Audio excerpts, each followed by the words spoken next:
All right, welcome back to another episode of TSP. How's everyone doing? Yacht! Good. So tonight's our second annual Purple Heart edition. Today is National Purple Heart Day, so I asked the Purple Heart recipients to join us tonight, and so today we have four fine fellas with Purple Hearts. How you guys doing? Alive. Well, Excellent. great. Yes, thank you all Hello. for your service. I'm not going to give you my speech today because it's a special day, but just remind everybody that this podcast does feed a nonprofit, so you can just read all the stuff in the notes down there. So we'll get right into it, man. So what the goal is today is to sit down and talk about the day that you guys earned your Purple Heart. So I figure, since I'm the only one here, full disclosure, I'm the only one on this panel that does not have a Purple Heart. So You just- lucky son. Yeah, good for you. Look, Way to all go, that man. means, Way to Richard, go. all that means is you moved faster than the four of us did. That's right. That's right. Plain You didn't simple. have a You just target moved on your back. Right. We did. Right on. All right. So we'll get started with Bert, man. I'm just going to start as in the Let's order do a that I round see 'em. robin. Yeah. Yeah, a little round robin here. Bert, you want to introduce yourself? Sure. Bert Cusimano. Well, Albert Cusimano by Bert. I live in Ponchatoula, Louisiana. This is my second year on this. I was on your first annual last year, which I was very honored to be. And Yes, sir. Combat Chaps there, Andrew, invited me to come back for this one. And there was You're no way I welcome for could my say service. no. I You're mean, welcome it's- for my it's- service. It's amazing. You all do great things, and I'm really honored to be here. Thanks, Marine Bert. Corps and Army. I did both. I was Marine Corps first, and then glutton for punishment. Didn't have enough, so I went into the Army after. So So which one did you get your Purple Heart in? got it in the Army in Iraq, January 29th, 2009, Talil. Well, right outside of Nasiriyah. So we were on a convoy. I was in the gunner's turret because in the Marine Corps, I was 0331 heavy machine gunner. Yo! Army, I was 92 Yankee in the Army. I said, look, I did the grunt stuff. I'm gonna be a pogue. I'll sit behind a desk. I'll be happy, and I'll send y'all all the ammo y'all need. But my XO, I was the S4 NCOIC of the battalion, and my my battalion XO said, "Oh well, Sergeant C, I understand when you were in the Marine Corps, you did something." I'm like, "Sir, that wasn't me. I promise. I don't care what you heard. Didn't do it. I wasn't there. Nope, can't pin it on me. They didn't have cell phones, cameras, nothing back then. I'm good. No recordings." He said, "No, I heard you were a gunner." I'm like, "Sir, with all due respect, go to hell. I'm not getting in that gunner for you, but I need a gunner on my security team. Sir, once again, I like you, but no. It's an order." So I had Keep to walking, go. sir. Keep walking. Pound sand, And I buddy. was in the gunner. I was in the turret on a Humvee with a 50 cal in front of me, and a little 15-year-old kid, Iraqi kid, hit me in my arm. Went right in between where all the plates are. Hit, ricocheted off my bicep, the bone in my bicep. It severed my bicep. Hit my arm, bounced up, lodged into a lymph node right here. Swelled up every single lymph node on the left side of my body like a golf ball. Got brought out. We hit a roadside bomb, rolled over. I was the pinball in the Humvee. Sustained 3 compression fractures in my spine. Damn. That's what happened. So You're you not, got hit not twice? supposed to do that, Bert. Dan, now thinking back, yes, I know. Then at the time, adrenaline pumping just happens. Yep. Damn. Wow. Sounds like a rough day. And Rough day at the actually, my office. son was born 2 weeks after that happened. So I'm really lucky to be here and been able to be here with him and still have him and everything else. So I'm very happy. Then a Marine MP came along and says, "You can't park there." That's right. Get your I hands gave out of you your a ticket. pockets. I gave you a ticket and said, I need your first sergeant's name. I would look. Look, I was on so much stuff. I probably would have told you Chesty Puller was my first sergeant at that That's moment. right. Because they had me on about 800 ibuprofens. I had about 5 gallons of water, and that was going to fix me up perfectly. Yep. Just make sure Drink, you take your hey, yeah, ibuprofen, drink water, stand and, up, Yep, Motrin. and Yeah, get as much sleep as possible. You'll be fine. that's Oh right. yeah. Thanks, Doc. Thanks, Doc. Yeah, Awesome. change your socks. Yeah, change your Yeah. socks. That's right. They did ask me if I had baby powder in my rucksack, just to make sure. Now, hey, Bert, I got a question. Was the when you got shot, was it like point blank? Like when you were in the convoy? Like was it We point were in a blank? convoy. We actually, my my battalion commander got lost, so he pulled the whole convoy over on the interstate. He was a lieutenant colonel, Of Of course. course. and he was known as the Donald Trump, the Trump of our, because he had the hair and he kind of always flipped it over and everything. And when we actually took a unit picture with General Petraeus at the time, he's actually laying down, spread out like in a pose, in front of everybody. So I mean, it was like a GQ pose. But anyway, he was about, I'd say, maybe 100 meters away in the sand. And he Okay. just took a crack shot because we were all sitting there, and me Yeah. like a goof, I'm just sitting up in the turret, just rocking back and forth on the strap Right. because I was bored. So That's a did nice they take? shot. 100 oh yards. yeah, I mean Yeah. he was lucky. Shot for 15 or heck yeah. I look at it this way: either he was a lucky shot, or he was a horrible shot to just get my arm and not anything else. Yeah. So did they take the kid out? yeah, we did. Hell yeah. I think I actually got one hit off on him with the 50 cal, and the rest of the team dismounted and went out and dispersed, and there wasn't much left of him. Well, 50 cal, that's a nice little wake up when you get shot with that. Yes. I've done that a couple times too, Bert, because I also am an 0331, and a 50 cal will make a nice mess of somebody. Oh, sure. I've Oh seen that yeah, firsthand. it'll leave a little permanent hole in you. It will leave a little hole. A little one. Or like cut you in half. Well, glad you're Yeah. here, Bert. Yeah. That's awesome, man. Glad you're here. Yeah. Thanks, Bert. And I've had the pleasure. I know Andrew very well. We met last year at the VFW National Convention for the first time. I'll see you next year, buddy. I'll see you in Louisville. Yes. And Dan and I, we're both members of the Military Order of the Purple Heart. Well, Andrew is as well. Andrew is, hey, me too. And But North Dan and Carolina, I not actually have Tennessee. worked I'm part of the very MOPH hard, in North and Carolina. we've done a lot together to get a lot of Purple Heart entities down here in Louisiana. So I've worked for about 1.5 years now, right, Dan? You and I have worked together with that. Right. It would have been a lot longer if we could have got it working that way. Yes, sir. I At agree. At no fault from Bert, by the way. None. I tried. So Yeah, Combat Chaps, he just made Murfreesboro, Tennessee a Purple Heart town. I did. Mhm. I don't Nice. have. Bert actually was counting, and I think you've got 6, right, in Louisiana. I got 5 cities, 3 parishes, because down here in Louisiana we're a parish, not a Right. county. So I got 5 cities, 3 parishes. I have 15 VFWs, Damn. 9 VFW auxiliaries, and a middle school.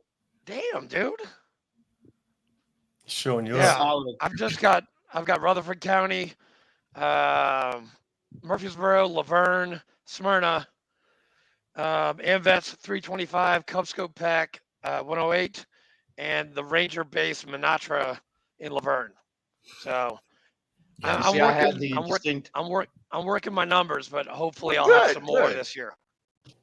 See, I had the distinct pleasure a couple years ago, before Dan took over as the director of the Purple Heart Trail with the Military Order of the Purple Heart, that actually puts on a website for the Purple Heart Trail, all the Purple Heart entities, whether they're businesses, schools, cities, towns, counties, parishes, all those different sports teams, all that Yep. type of stuff. If you want information, go to search Purple Heart Trail. It tells you. There's no, the only requirements are, and there are requirements, but it's very easy. Yeah. If you want to become a Purple Heart entity, all you have to do is make sure that you honor, respect, thank, and remember Purple Heart and recipients, whether they're still here or not. That's the only requirements. If you can do that and you can make sure that they know that you care about them, you're fully qualified to become a Purple Heart entity. If I misspoke, Dan, please correct me, but I believe that's correct, right? You're right on. It comes from the heart, and you say, our city, our organization, our program, our professional team, from the heart, we want to honor Purple Heart recipients. And then they'll read a proclamation in public and send the proclamation to me, and I put them on the trail, and they're official. Yep. Very easy. Hey, Andrew, Sir. you need to get with both Drew and I, because Dan mentioned Drew Rasputin from the VFW up in Washington. Yeah, of course. He is drawing up a proclamation that Dwayne, the VFW National Commander, Dwayne Sarmiento, Sarmiento. he will read next year in Louisville at the National Convention, turning VFW National into a Purple Heart entity. He's already asked me to be a part of it. I'm gonna, he and I gonna help draw it up and look at everything, and then we've already talked to Dwayne and Dan West, and they're fully on board 100%. Good. We're gonna have it read and done at the National Convention, and then get it to you, Dan, so it can be put on the trail. You bet, dude. That's awesome.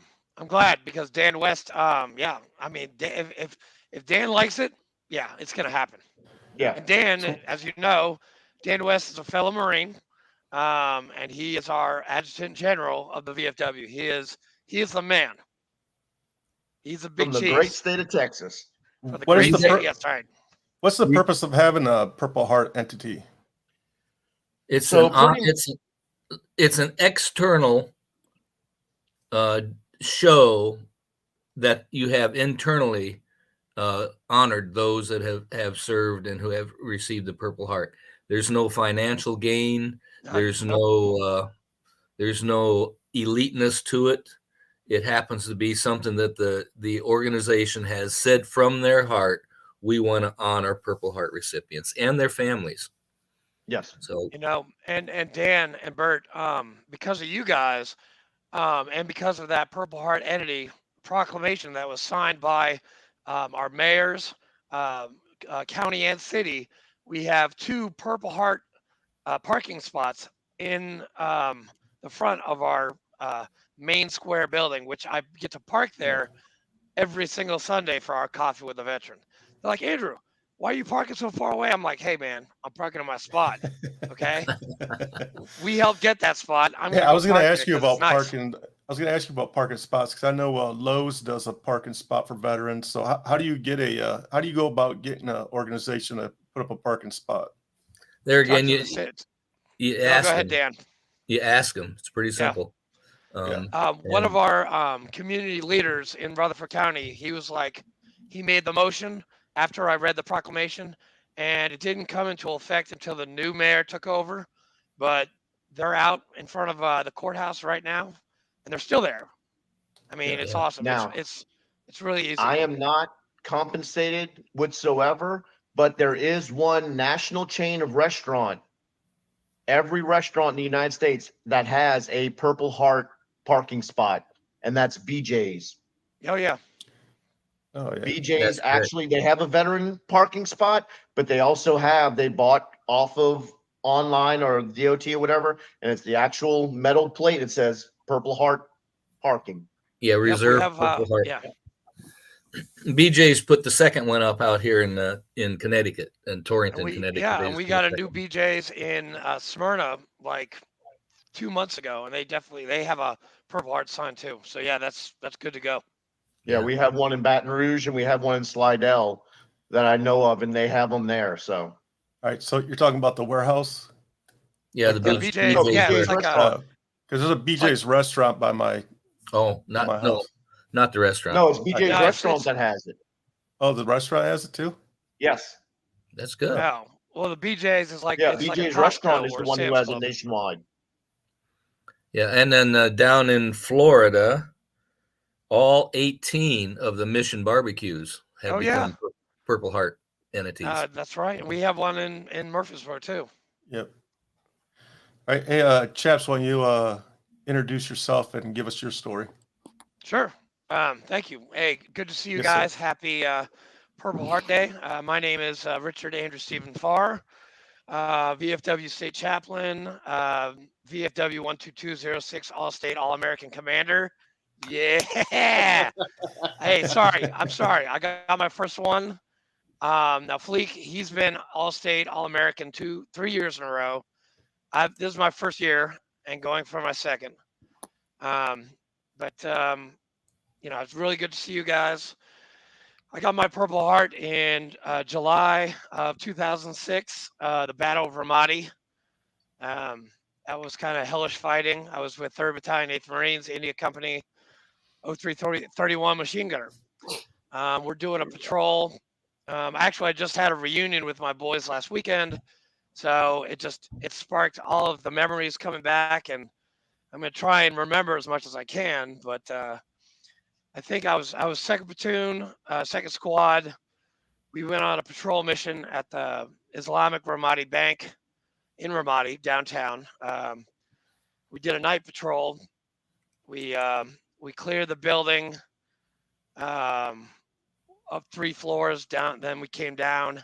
There's this big hole in the main lobby, and so we came down, and they saw us coming down, and they shot an RPG at us, and me and 3 other guys got hit with shrapnel. Zach Schweitzer, Carl Golian, myself, and Kenneth Ward. Kenneth Ward got peppered all the way up his back. Zach got it in his ass. Carl Golian got it in his legs, and I got it in my foot. And so as soon as we got hit, we started fighting.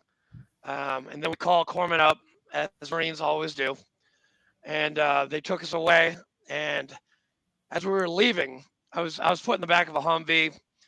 And all I could see, I looked up, and it was just like Star Wars, man. It was tracers, like QRF showed up, like everybody was firing that day. It was like one stream of red that would not go away for like 35 minutes. They got us to Charlie Med. They tried to take out the shrapnel. Some Navy doctor said it'll come out in the shower. And he lied because it did not come out in the shower. That piece of shrapnel was on my mantle for probably about 10 years until I opened it up and the air got to it and disintegrated. But yeah, that shit sucked. That shit hurt a lot. And that deployment sucked. We lost 17. Plus, we had 47 Purple Hearts given out in October when we got home. And I got, obviously I got the Purple Heart, and a lot of my buddies did too. But a lot of my buddies, didn't come home either. So I don't know. That's my story. Hope it wasn't too boring. But it, I don't know. I admire Bert and Dan and Alex for you guys, and I want to help out. Recognize all entities around us to be a Purple Heart entity. Be it, Yes.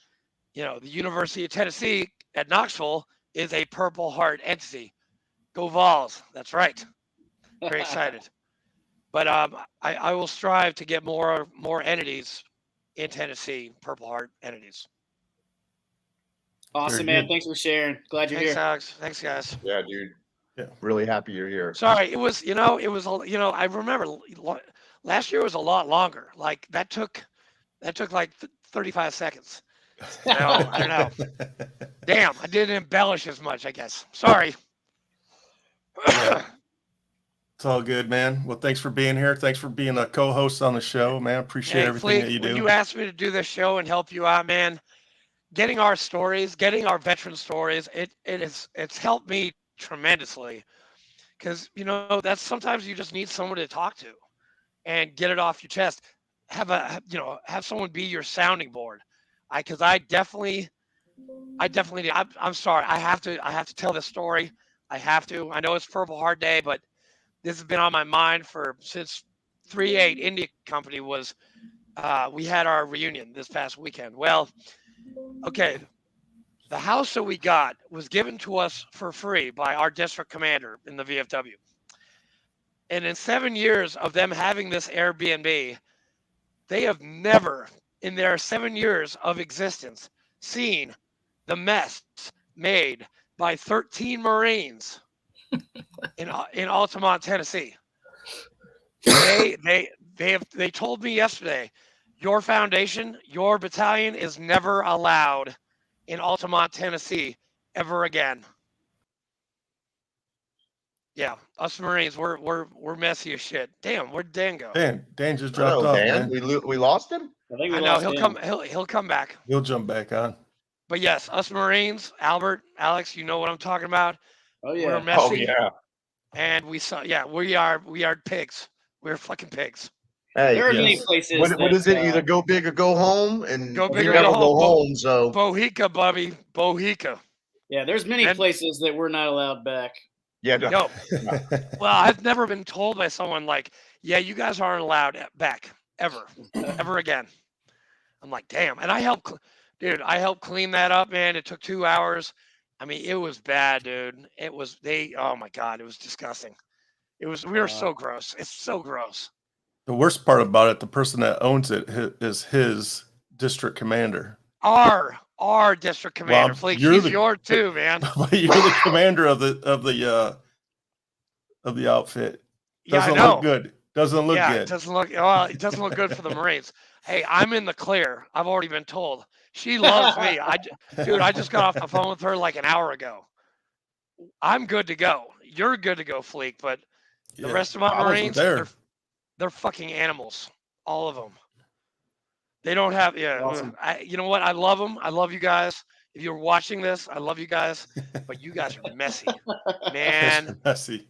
you guys are messy. Wow. You should have been in charge, man. You're the one that put it together. Yeah, Dude, no I kidding. was. Put it But all you know on what? you, man. When Marines are drunk and you tell them not to do something, they're going to do it. Yeah, they do Anyways, the opposite. it doesn't matter. It's a Right, challenge. Alex? Bert, It's a challenge. It's basically a big fat no balls in their Right. face. So they're going to do it. Yeah, the first thing you do is like, is that a challenge? You challenge that with You with can't another back challenge. away from a no balls. Yeah. You can't. It's just it's a rule. Even when you know that you most likely will not succeed, you can't live with the rest of your life knowing that you didn't at least give it your best shot. So that's a challenge. Alex, Oh, that yeah, sounds like definitely. you've had a lot of bull in the ring instances, haven't you? Yes. All right. Yeah, dude, we were like this close to bull in the ring with all Oh, those yeah. guys. Oh my God. Oh yeah. Oof. We still do it no matter what. I mean, some of us that are a little bit more broken, we don't get as involved as we used to, Yeah. on respectfully. I can't. but, I'm broken, yeah. dude. They will Oh, yeah. they will really hurt me if I do bull in the ring. Mm-hmm. But yeah, Okay. that's my thing. I'm just trying to. Right on. Where the hell is Dan? I hope he comes back. Yeah, I hope he comes back too, man. I know. I was kind of really I looking was- forward dude. to hearing his Yeah. story also. For a guy that was on Well, Tomb of the Unknown well- Soldier detail, I want to Oh, I hear that know, fucking right? story. Yeah. Yeah, I know, right? Holy Well, as soon as shit. we get done with Alex, we'll just bullshit for a while until he comes back That's out. fine. Yeah. That's fine. Alex, go ahead and introduce yourself. Yeah. I'm Alex Nart. I'm a Marine reservist.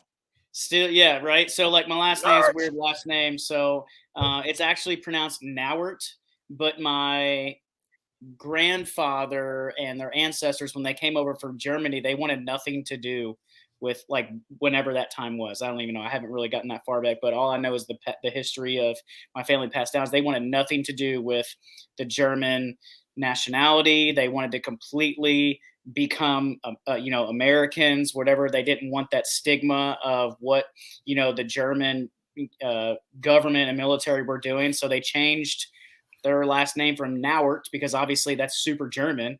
to NART. They wanted it to be a little bit more cut, clean, straight to the point, to where people couldn't, specify whether or not, they were German ancestors. So I still have aunts and uncles that pronounce it Nauert.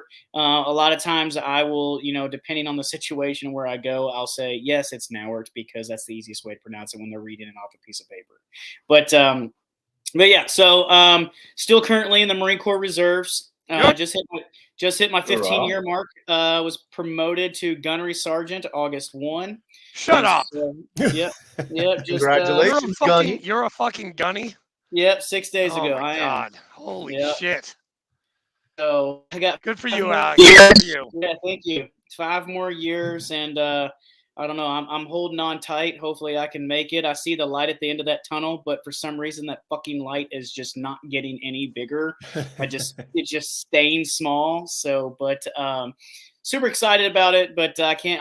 15 years have gone by pretty quick, and so I'm hoping these last 5 years can probably do the same. It's not, they're gonna crawl. They're gonna crawl. It doesn't hurt. Also, I'm actually I live here in Louisville, Kentucky, and it doesn't hurt that. Wait. Alex, you live in Louisville, Kentucky? I do, yeah. I live right outside of Louisville, Kentucky. Yep. We'll be there next July. We'll be there. Yeah, we'll be there next year. Yeah. And my family is actually the Browns from Brown Foreman. Oh, really? Yeah. My first cousin is president of Europe, of Jack Daniels Europe, and my aunt's great grandfather founded Brown Foreman, Garvin Brown in 1870. It's pretty cool, cousin, man. Is your cousin Marshall? Yeah, Marshall Farrar? Yeah, that's my cousin. How do you know? Yeah, you know my cousin? Yeah, I worked at Brown Foreman for a little while. You what? Yeah, so Campbell Brown's now the chairman of the board. And Campbell's my second cousin. We all went to Rollins College, man. Yeah. Holy shit. Yeah, that's awesome. Well, that's a story for another. That's when you come to Louisville next year. I can't wait to tell Marshall that I fucking met one of his buddies. Holy dude, that's awesome. I can't wait. Yeah. Now Marshall may not remember me or know of me, because he obviously was like way up here. Yeah, he's way up. And I was way down here. I had some interaction with him, but he may not. But it would be cool to have a conversation with you on that. Yeah, that's cool, man. Yeah. Well, sorry. So Alex, let's do a full podcast on Thursday. I think we're still scheduled for Thursday, right? We'll get your whole story then, if you're available. We could still probably try and shoot that. That'd be awesome. Yeah, hell yeah. Yeah. All right. But so now that Dan's back, I'll just kind of backtrack real quick. So just kind of introduce myself real quick, Dan, while you were gone. Just hit my 15-year mark in the Marine Corps Reserves. Was recently promoted to gunnery sergeant E7 as of August 1st of this month. So I've been gunning for 6 days now. And right now, I currently live right outside of Louisville, Kentucky. But I am stationed at Camp Smith, Hawaii, in Oahu. So I've been stationed down there for the last 4 years. I've got about 1 more year to go down there. So basically what I do is I travel down to Hawaii once a year, sometimes twice a year, and I knock everything out at once. I basically do all of my drills, my AT, and then I also get put on ADOS orders here and there, depending on the situation. My role currently in the reserves and what I do is I'm the information and personnel security chief, is a part of investigations for security clearances and classified materials handling. So anything that is determined classified that is to be transported, moved around, passed around, spillages, or whether or not an incident occurs in reference to whether it was on purpose or whether it was by accident. The first initial stages of an investigation come through my office, and I'm typically the one who kind of helps investigate that and determines, along with the NCIS and DIA and or if need to be CIA, to determine whether or not what next steps need to be taken as far as punishment action, things of that nature. So as a reservist, when I go down there, people, when they see me walk on the floor, they don't really see my face a lot. So when it's an unknown person that, they're typically not used to, that something's usually kind of up if I'm walking on your floor. So so that's why they kind of do that. But it is fun. It is fun. I enjoy it. It's the first time in my Marine Corps career that I've had civilian leadership. So I answer to civilians. I technically fall under the command of the commanding general and his chief of staff. So that is my direct reports to him based out of. So it is kind of neat. It is a great opportunity. I'm very blessed to have, a chief of staff, a colonel and the chief of staff, and then a 3-star general that I report directly to give information on. But specifically because of what my role is, bypassing certain entities without messaging or wording get misconstrued, and or because we have senior ranking officials that sometimes,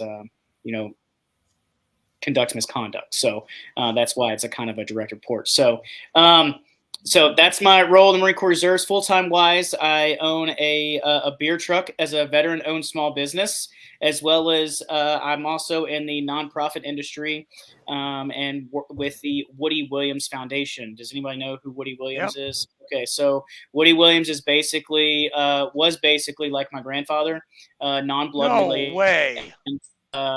And so he kind of fulfilled that role for me. And I am part, along with his grandsons and some other amazing individuals. We run his national nonprofit where we honor Gold Star families with Gold Star Families Memorial Monuments around the nation. We're in all 50 states, plus 1 U.S. territory in Guam. We have a few other U.S. territories that have been knocking at our doors, wanting to know some information and to bring memorials there, as they too have Gold Star families that still live in those U.S. territories from World War II, even as well as the War on Terror. And so, but we ensure that we can make sure that the loved ones of those who have sacrificed so dearly for our nation never are forgotten either, because we all too sometimes forget that the families also too sacrifice, and that the families, of course, are there to receive their loved ones' remains, and then during the ceremony, as we lay them to rest, and typically, which for educational purposes, that's what we're doing, is those families are then kind of forgotten. Which rightfully so, as we should. But, I've lost, some service members and some friends of mine and my deployments as well, and made those promises to those families that, that they will never be forgotten and that we'll always remember them as well, too. And so that was Woody's mission. That was Woody's vision, and that's what he wanted to carry on, and that's what he wanted his legacy to be. And so Woody, if he was still around, last year, June 29th, we lost a great hero, and we just celebrated what is going to be his 100th birthday this coming year. So we got a big legacy celebration for him that's going to happen in West Virginia, September 30th, and then we're going to dedicate one of his memorials in his home state of West Virginia in Huntington on October 2nd, that's his birthday. And so we're looking forward to that. So if you haven't checked out, his website, it's simple, woodywilliams.org, and just see all the good things that he is set in stone and carrying out his legacy. So, yeah, I was on national committee for the funeral to get that as a state funeral. State funeral, yes, sir. That was unique. I'm sorry I couldn't make the actual funeral, but. Well, he laid in honor, so it was it was something that he's the first Medal of Honor recipient ever in our nation to ever lie in honor in the nation's capital, and we totally understand and respect the lie in state terminology and requirements to our nation, and so some people had made comments that it was very frustrating or very upsetting that didn't happen in the proper terms usage. But for us and for him, just to even lie in honor was more than enough for us, and to be able to have his funeral service as well there at the World War II memorial there in DC. So that was a long 6 months for us. I think we're still coming down off of of everything. It was extremely busy, if you will, but we wanted to make sure that Woody was honored properly and everything. So we did multiple funeral services throughout that day, throughout that weekend, in multiple different states, and with our great partners with American Airlines. If it wasn't for them, none of that would have really been possible to get to and from, and of course the West Virginia Air National Guard to kind of help us out with that. So, but Alex, he's got a VFW post named after him. he does. VFW 7048 in Fairmont, West Virginia. Fairmont, West Virginia, yes, sir. That's pretty. Yep. That's wow. I believe he's also the only Marine Medal of Honor recipient that has an Air National Guard hangar named after him as well. Wow. Didn't know that. You're right. And of course, recently as well, too, back a couple of years ago when COVID started, we had a shipped commissioned USS Herschel Woody Williams. Yes. That's an ESB class.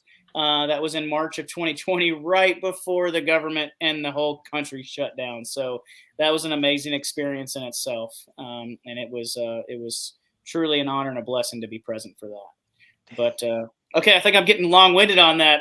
My bad.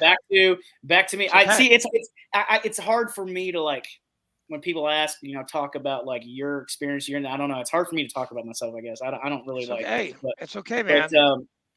But okay, so that's my role. But October 5th, 2010, 8:53 p.m. Afghanistan time is when my incident happened. I too was a turret gunner in the lead scout navigational vehicle on a convoy mission that was doing a fuel and ammunition resupply to a northern FOB area, which prior to 3-5 coming aboard and taking over that area, it was 1-8.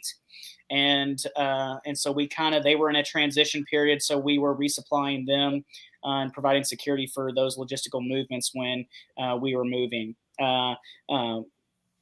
So yeah, ammunition, fuel, seed, supplies, everything they had going on in their AO to try to cut down on the growing of poppies and marijuana, trying to switch out to grain and wheat and all that. So we were headed up that way. We were on mission it was 36 hours. We had all not been to sleep yet whatsoever. We had come under, a couple harassing fires here and there, a couple mortar rounds, RPGs used as direct or indirect fire. And then we kind of got welcomed real quick on, what we were trying to train for as far as IED placement. And next thing you know, we are just rolling over IEDs left and right. I don't really know how much training you can really prepare for bombs that are dug in the ground in Afghanistan that you can't see, and then kind of them picking up, trying to stay ahead of them on their tactics, because to be honest with you, they're smart. They were always one step ahead of us when we were trying to always get 2 steps ahead. That we thought every time we got 2 steps ahead, we always fell 1 back because they'd pick up on our tactics. And so, but we had a vehicle, a command vehicle that was down in a wadi. We had already gone up and through the wadi and provided overwatch for the rest of the supply trucks to come through. And one of our security command vehicles hit an IED, and all 3 of the individuals, their vehicle 1 was completely just destroyed, and those 3 individuals needed to be medevaced. And so we went down, we cleared them. We got them safely up to a medevac site to where we could get them in and out of there. At the time, we still had 2 vehicles that were down in that wadi that we needed to recover without just leaving behind. If it was me, my 22-year-old self, 23-year-old self, I was like, hell, just call it in and blow the thing up. We'll go pull all the serialized gear and just blow it up. Like, why risk, more resources of getting hit? But I don't know. I'm just enlisted. I feel like the officers, they could make it their, situation dictate whatever needs necessary. But I'm a military brat. I'm a military brat. I was raised, with around officers and stuff. And I always said, hey, haven't heard that in a long time. Yeah, I always say, officers need heroes too, and that's where the enlisted come into play. Right? Don't worry, Mr. Dan. You're gonna have damn. your shot at it. You're gonna have your shot at it in a minute. So we went down, we recovered, we came back up to kind of what we called the tabletop, and went up there. It was night. The night had fallen. Everybody is completely sleep deprived. So our command finally tells us to, we're just going to stop here. We're not going to move anywhere until daylight comes, just to kind of, regain our bearings, whatever it may be. Well, the next day comes. We all get a couple hours of sleep, and the command comes down and says, "Hey, we have to go get, those 2 vehicles." We didn't necessarily leave them. We left someone with an overwatch on them. However, one way or another, I wasn't there. I can't really say what happened, but the enemy kind of came and backlayed everything for us because they knew we were going to come and get it. So we all kind of made our peace with God and knew we were pretty much going on a suicide mission in reference to going and recovering this vehicle, because we could see with our thermals as well as with just plain sights, there were command wires and pressure plates everywhere. There were pressure cookers that's completely surrounded, these vehicles, but we were told that we needed to get them out regardless. I don't know how, by the blessing of God, it just happened. We were able to finagle our way in and out without an IED going off. And as we were kind of praising ourselves, I think we kind of celebrated a little bit too early because night was falling. We then got put back into the front as the navigational vehicle, and we were coming up. And as we were coming up out of the wadi, we were coming up and within the MATVs that we were riding in, which is something that was a little bit bigger than what the Humvees were prior to them before they went to the actual MRAPs. They were a little bit lighter, and that's what we were in. We probably shouldn't have been in the front vehicle in this vehicle, but it is what it is. That's the resources that we had. And as we were coming up over the hill, I was standing in the gun turret, and my vehicle commander turned around and said, "Hey, check everything. Are we looking good? Are we all still in line? Does everybody look like anybody's falling behind?" And I said, "No, everybody looks good. No worries at all. I think we're good." And at that time, when I re-swung my turret back around, all I remember is a white flash. That was it. And then next thing I know, I woke up in a hospital. So we had run over an IED. I was the turret gunner. I was partially ejected from the vehicle, and I too had a 50 cal, and the 50 cal came up and broke off of the T&E, completely bent the barrel, came up and hit me in the face, and it broke my jaw. Popped some teeth out. I had a laceration on my chin, bit part of my tongue, knocked me completely unconscious.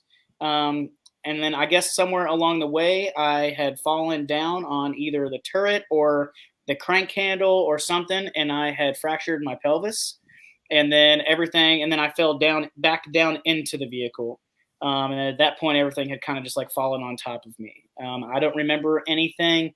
I woke up and stories were put together by other Marines and corpsmen that were on site when they came to the vehicle after they could get to us after a safe clearing. So I have no idea how long we sat there for. I do not remember the helicopter medevac ride. I do not remember I remember going into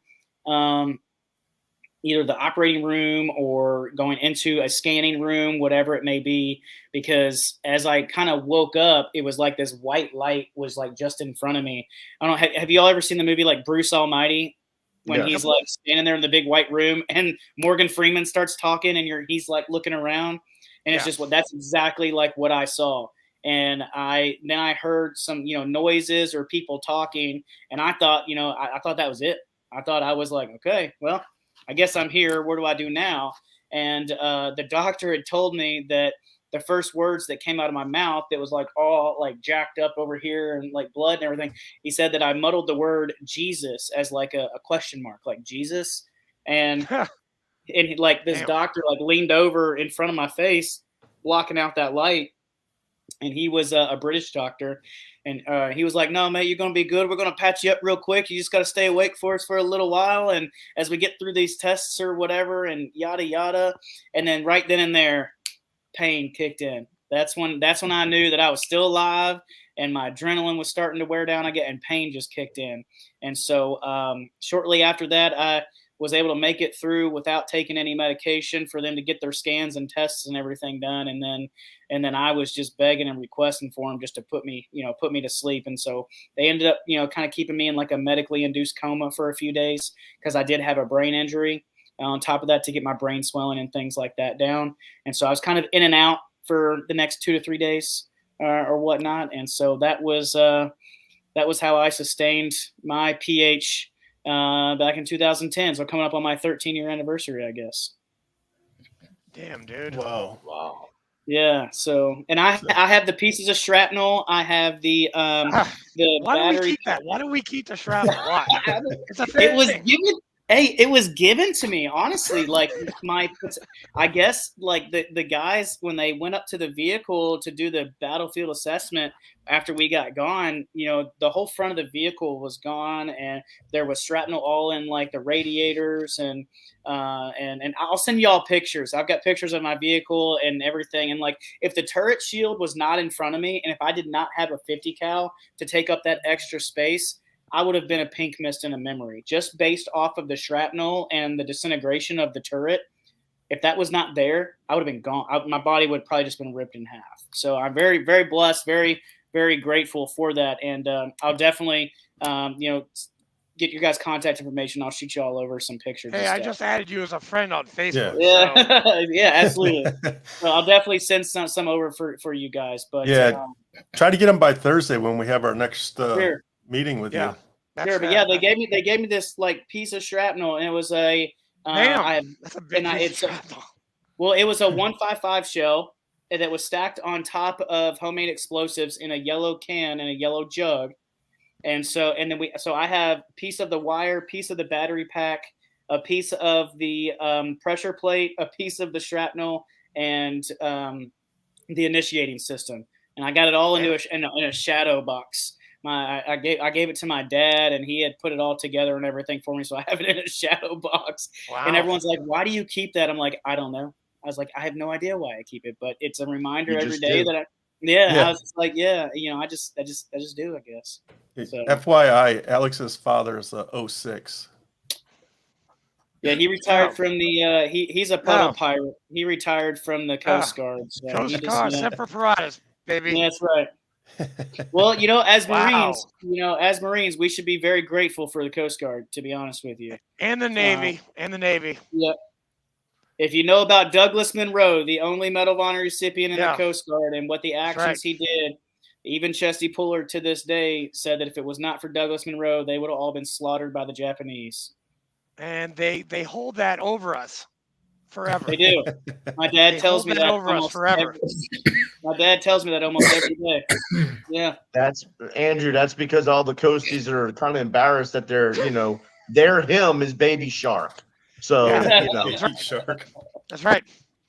Yeah. Damn, Alex, that's a great dude. That's powerful, man. That's a powerful story. Yeah. Well, thank you. Well, your all stories are just as much, and glad to be graced in all your all's presence. Yeah, but I'm more excited. I'm more excited about to hear about Mr. Dan. Yeah, this is gonna be a good one. Me too. Yeah, Dan, this is gonna be a good story. Well, let me go ahead and grab my drink and sit back. And I got my Dr. Pepper. I'm good to go. On my chair for this one. All right, Mr. Dan, it's all you. Well, I was born at a very young age. I was actually raised on a dairy farm in Irvington, Nebraska, population 36 and unincorporated.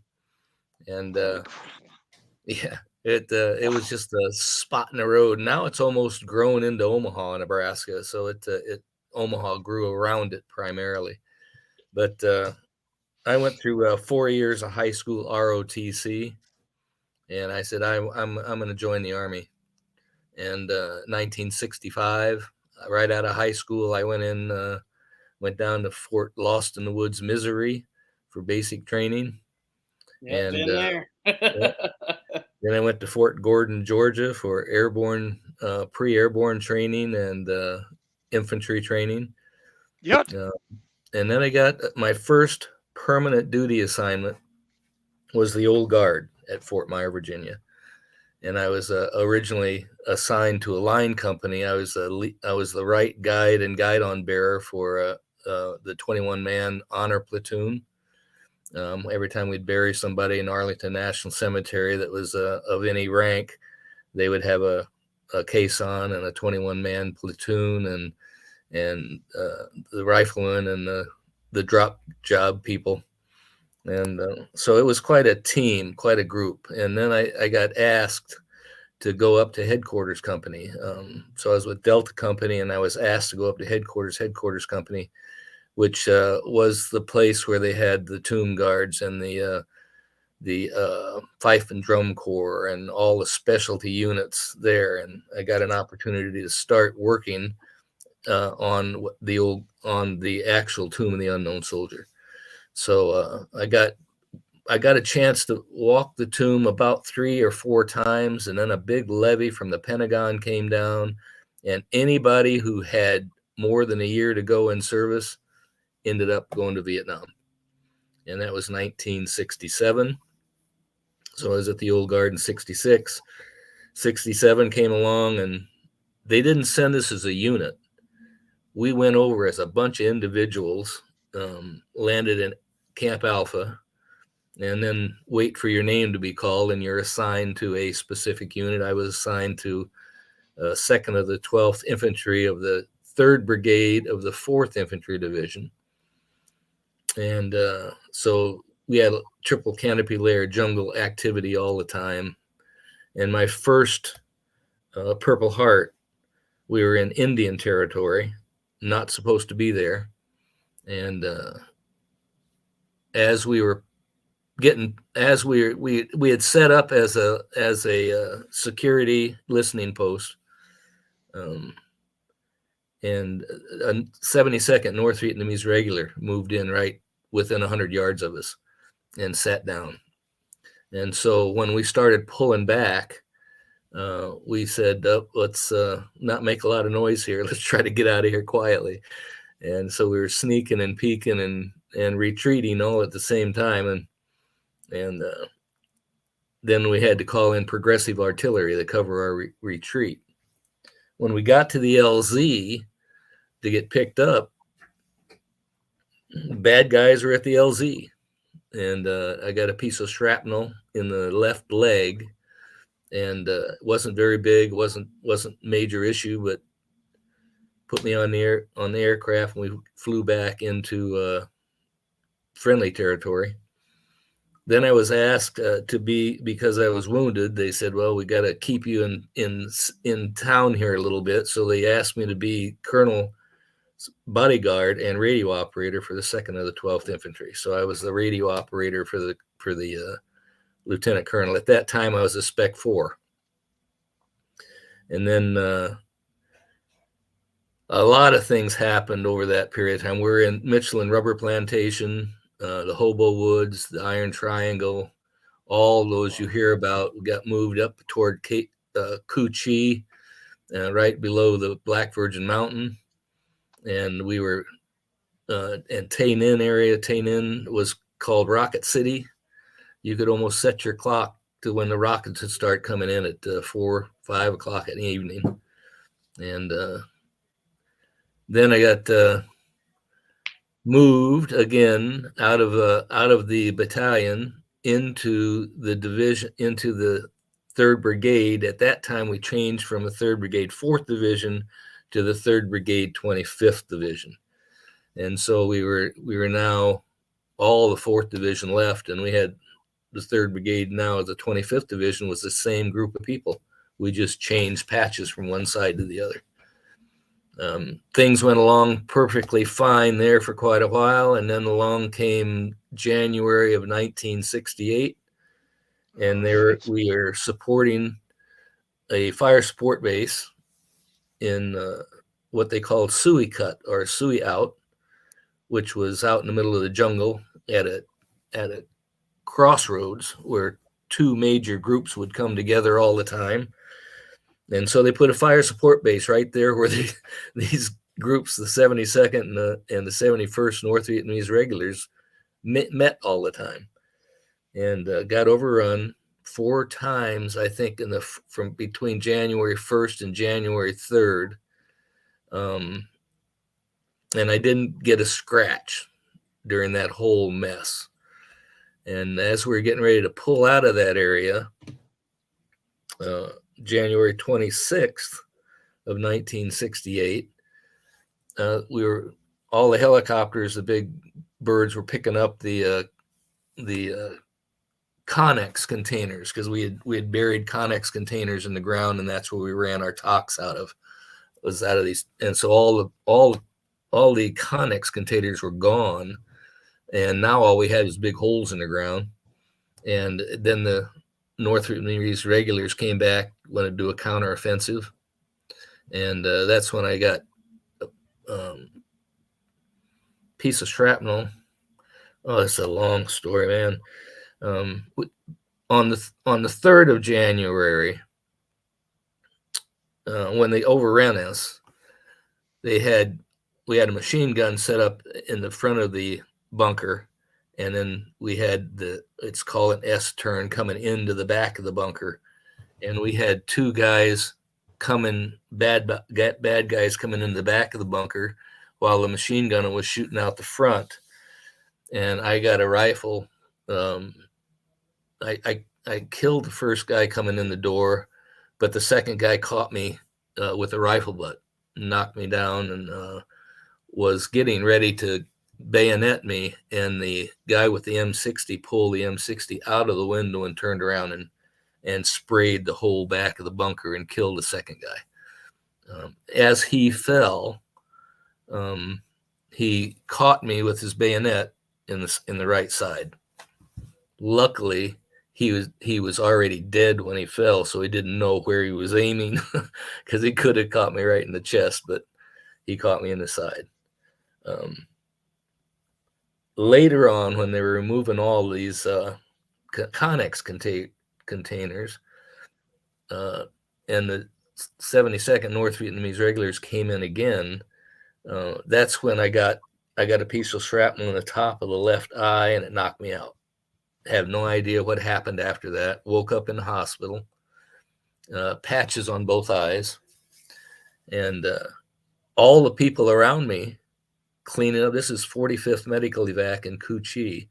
All the people cleaning up around were Vietnamese, and so they were speaking Vietnamese. And I already knew some Vietnamese, so I thought I was captured. And I started grabbing for the patches on the eyes, and this lady by the name of Major Fay jumped up on the bed and straddled me and grabbed a hold of my hands and says, "Hey, you're in an American hospital." Woo! What a relief that was. That's kind of that's my two Purple Hearts. Holy shit. Wow. Yeah. So I also received several other nice awards. I got the Silver Star from General Westmoreland, but long time. Well, Mr. Dan, I greatly appreciate you Hey. telling that story. Thank you. Thank you, And Mr. Dan. and we are more than honored to have you here with us today. Oh yeah. I'm glad Yes, you're sir. here. Thank you. Thank you. You bet. You bet. Thank you, Dan. That was Yeah. an amazing story, and thank you Yes. for your service, and welcome home. Yes. Yeah. You know, Yeah. I was just about to say, from all of us on here, Dan, I Absolutely. know you didn't get to hear it much when you did come back, but you know, we're very grateful for what you did, and we're very honored to have you here and welcome home. And you're our brother, and we couldn't have done what we did had not you done what you did. So Yep. by all means, Oh, you're a hero. we just softened them up for you. Yeah, there's a lot of people on that Vietnam Wall, 58,300 and some. Yep. Actually, I'll be I will go see that. I'll go see the New York Vietnam Wall. Actually, September 18th to the 22nd. I am the Tennessee representative for the National Purple Heart Hall of Fame. So I get to go up there with about 48 other Purple Hearts. It's one World War II guy, a couple Vietnam veterans, and then it's a lot of Iraq, Afghanistan guys. So we're going to go to the Vietnam Wall in New York and we're going to go to Ground Zero to the 9/11 Memorial, and it's free of charge. Like I'm taking my wife. We're having like a gala dinner, um, but I'm very honored because I'm going to be standing shoulder to shoulder with some guys that have done some pretty amazing things, like Alex and Bert and you. And I started tearing up. Sorry, Dan, Yeah. when you were starting to tear up, I was starting to tear up a little bit too. It's tough. It is. Yeah. People want to hear the stories, though. They want to hear it. So Yep. We I need think to. it's We good. need to. I think it's Us good youngins, to. we Yeah. need to hear these stories. It's definitely Yeah. good to. I think it's good on both sides. You know, the younger people, the younger generation, they definitely need to hear it. And I think it's therapeutic for somebody like you to tell your story also. It's Yeah. history. It's Yeah. It's definitely education. history. It's Yes. You know, history. that's the one thing that I cannot get across more than ever is the building these bridges between the Purple Heart vets and the communities, and making them Purple Heart cities and communities. And Yeah. Right. we get an opportunity. I tell all the cities, if you can gather the stories of those Purple Heart recipients, put them into a booklet, leave it at the county or the city hall of, you know, and let people read the stories. Because as most of us know, you wake up in the hospital and you have your Purple Heart on your pillow, or the family receives it in the mail, and nobody Yeah. ever hears the story. Right. So it's Well, True. I'll tell you what, Dan, you put myself and Chaps on this job, and we'll get every single story out there, and we'll turn the stories over to whoever they need to go to, so they're documented forever. To the and MOPH. Yeah. and there is a great organization out here, and it's called the National Purple Heart Hall of Honor.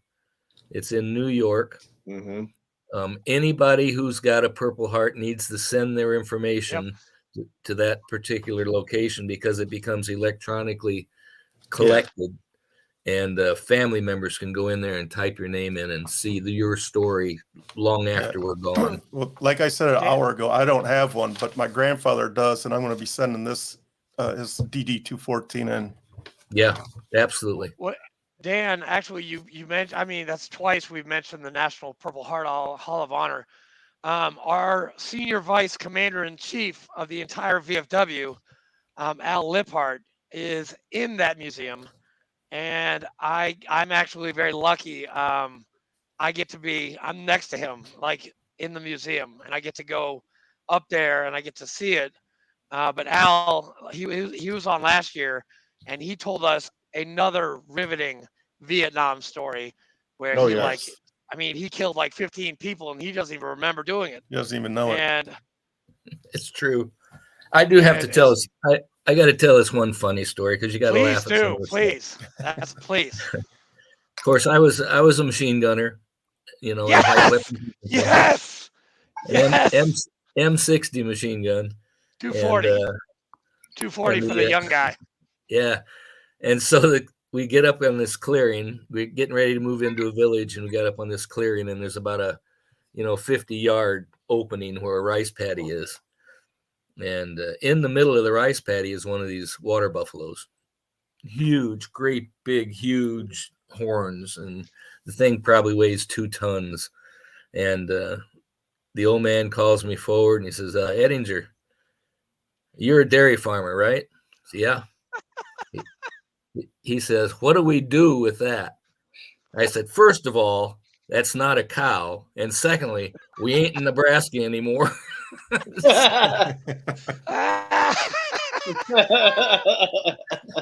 What are you gonna milk the water buffalo? I don't know. But a little 10-year-old kid came out and grabbed that buffalo by the ring on his nose and pulled him back into the village. So that was just. That's awesome. That is amazing. But I think about that, laugh about that all the time. We ain't in Nebraska no more. And Dan, I've been to your lovely state of Nebraska. I've been to Lincoln. It's very pretty there. Lots of cornfields. Yes, lots of cornfields. Yeah, I spent 12 years enlisted before I went to the dark side. And So what do they yeah. say in the Army? It's green to gold? Or do Green you to guys call them gold. Mustangs? Yeah, Mustangs. Mustang sounds way better than this green to gold crap. I'm sorry. But it was great. Mustang It was, sounds way cooler. yeah, I was in E6 and they said, why don't you just go to OCS? You got 12 years in, go to OCS. I was 31 years old when I went to OCS. I was an old man. You know, I was 28. Dan, Yeah. I feel your pain. I was 26 when I went to Yeah. boot camp. They called me the oldest. I was the oldest, dumbest retard that they had ever met. We had a 31-year-old in my boot camp class. So did I. I He was was 19. I was 19, and he was 31, and they were always like, "What?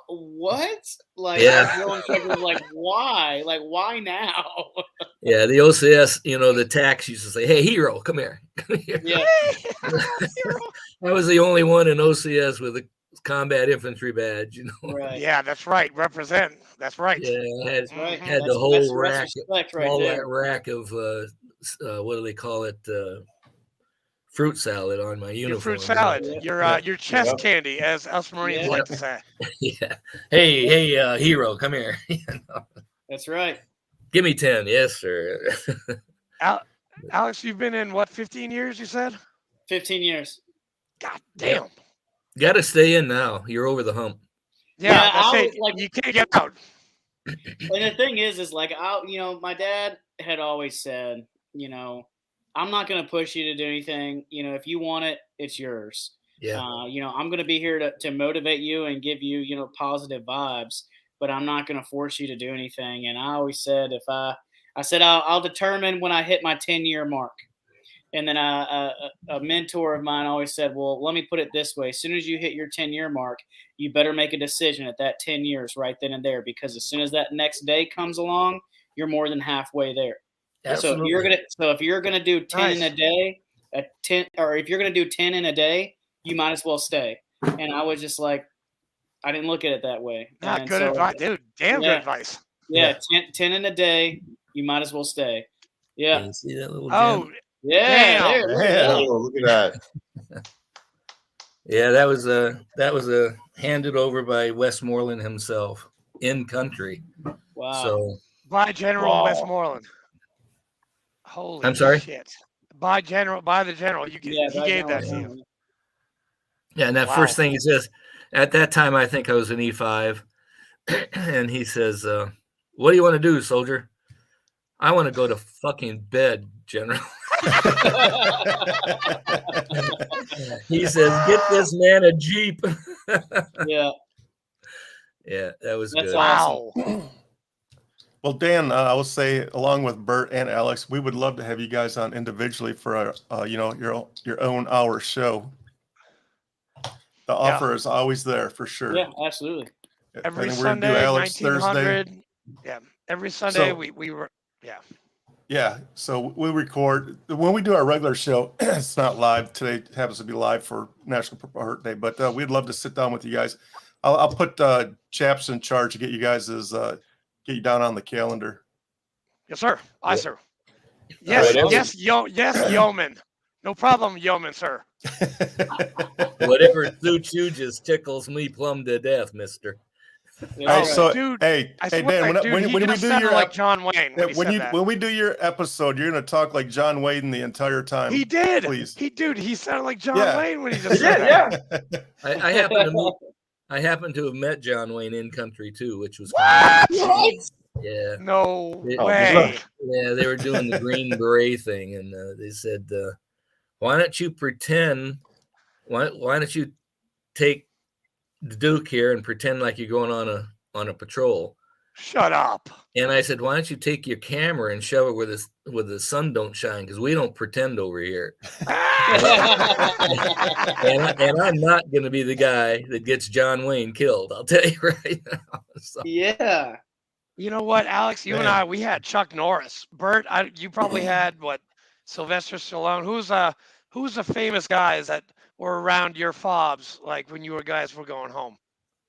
Well, we had Gary Sinise Okay. We had Gary Sinise. around. Okay. And believe it or not, Gary Sinise is actually an honorary board member of the Woody Williams Foundation. Yeah. And he just moved his headquarters to good To old Nashville. Tennessee. Yeah, Yeah. he's right down the street. Speaking of which, Uh-oh. in Tennessee, I think I told you we're working on Dollywood.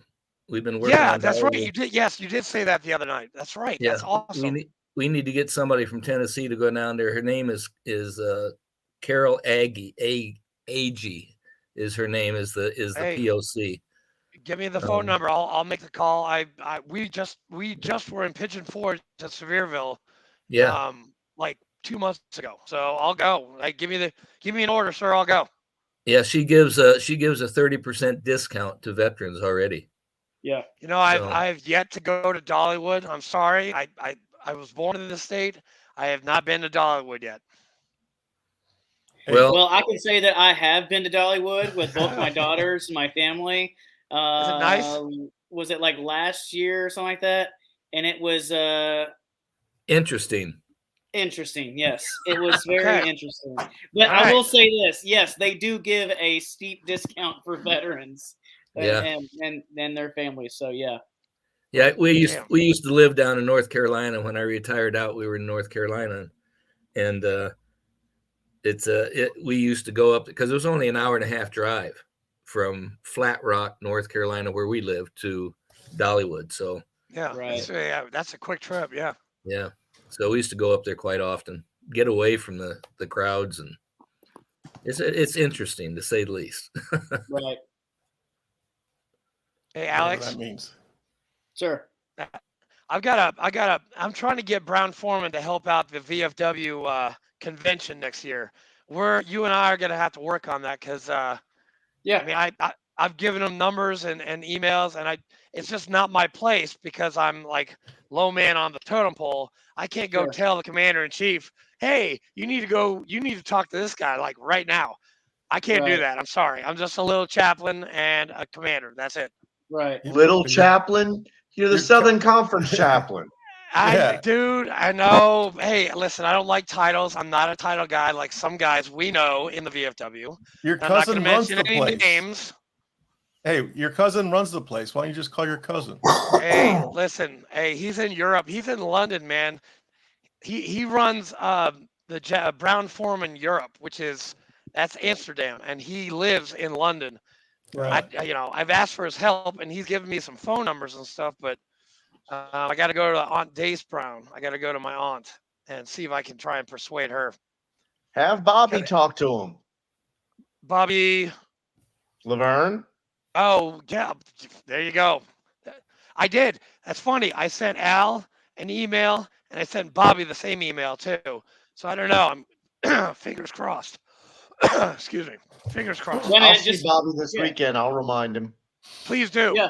Yeah, let's just connect and we'll see what we can do. Yes. Dude, hey, Alex, dude, I'm bringing everybody from my post to Louisville. Like, I'm going to get an Airbnb. Like, we're going all out. Like, yeah. And are you in the VFW, Alex? I am. Yep, in Middletown, Kentucky. Damn. Here in Louisville. It's the largest and most active VFW post in the state. Damn it. Okay, so you know Nathan Sesko then. I know of the name. He was a past commander last year of the state. Yes. Okay. Yes. Sorry. Yes. Yes. Dude, 38 years old. He's like the youngest VFW state commander like ever. And that's crazy.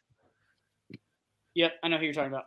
All right, we'll get together and we'll try to take over Louisville, Kentucky. Cool. And we better have Skyline chili like every single day. Would you shut up about your Skyline chili? I love Skyline chili. I love it. Hey, us machine gunners, we have to have sustenance, and Skyline chili is the best.